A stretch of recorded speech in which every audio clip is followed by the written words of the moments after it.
All right, let's jump right in. We're going to talk about something super practical today. You know that spare USB stick you've got lying in a drawer somewhere? Well, what if I told you that you can turn it into a physical security key for your computer? Yeah, it's a simple, totally free way to add this awesome layer of security. We're going to break down exactly how you can do it. But first, let me ask you something. You lock your computer with a PIN, right? Or maybe a password. We all do. But have you ever really stopped to think, is that little 4-digit code really enough to keep your stuff safe? I mean, picture this. You're at a coffee shop, you're trying to get some work done, you quickly unlock your laptop, and you don't even think about it, but the person right behind you just watched your fingers tap out that PIN. It's that easy. They call this shoulder surfing, and honestly, it's a huge weak spot in how we normally log in. And that really gets to the heart of the problem we're talking about today. Your PIN, the thing you count on every single time you open your computer, it's actually way more fragile than you probably think. Let's dig into why. So here are the main weak spots. We just talked about shoulder surfing, that's a big one. But people can also just guess your PIN, or they can trick you into giving it up through what's called social engineering. And here's the kicker. This is really important.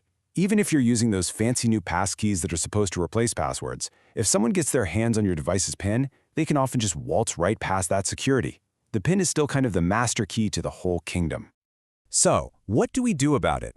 Well, the solution is to add another layer. You see, real security is all about combining something you know, like your PIN, with something you have, like a physical key. And this is where it gets really cool. We're going to explore using a plain old USB drive as that physical key. It's a clever and, hey, best of all, a totally free way to add a real, tangible lock to your digital world.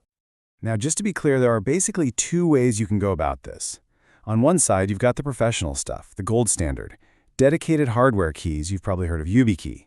These things are built for one purpose. And then on the other side, you've got the DIY path we're talking about today, using a free app and any old USB drive you have kicking around. So the magic tool that makes all this happen is called USB Raptor. It's a free open source app for Windows. And maybe the best part, it's portable, which means you don't even have to install anything. You just run it and it turns your flash drive into a key. When you pull the USB out, your PC locks. When you plug it back in, boom, it unlocks. Simple as that. Okay, enough talk, let's get our hands dirty. How do you actually set this thing up? You'll be surprised, it's super straightforward. Let's walk through the steps right now, and you can have this running in just a couple of minutes.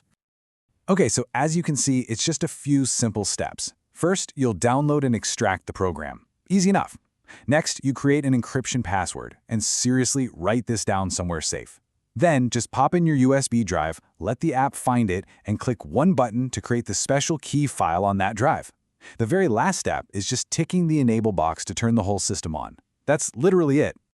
But before you race off and do this, hang on, wait. This next part is, without a doubt, the single most important thing you need to do. If you skip this, you could get yourself into some serious trouble.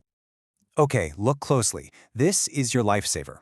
You absolutely have to create a backup. In the advanced settings, you're going to find an option to generate something called an RUID file. Create it and immediately save it somewhere safe, like your Google Drive or Dropbox, anywhere that isn't just on that one computer. Let me be crystal clear. If you lose your USB key and you do not have this backup file, you are going to be locked out of your computer permanently. This file is your only way back in. Please do not skip this step. All right, so now we know how to set it up, and more importantly, how to set it up safely. But now it's time for a little reality check. We have to understand the difference between this really clever software hack and a real dedicated hardware security key. They are not the same thing at all. And here it is, the fundamental difference boiled down to its essence. USB Raptor is just software. It's a program running on your computer. A YubiKey, on the other hand, has a dedicated, tamper-proof cryptographic chip built right into the hardware itself. And trust me, that difference changes everything. This table really lays it all out. Like we said, USB Raptor is software-based.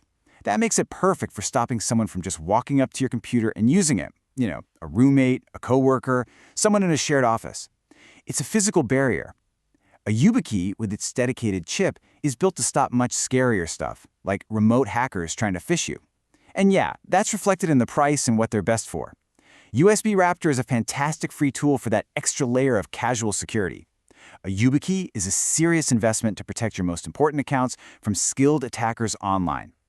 And if you're wondering just how good those real hardware keys are, just look at this stat.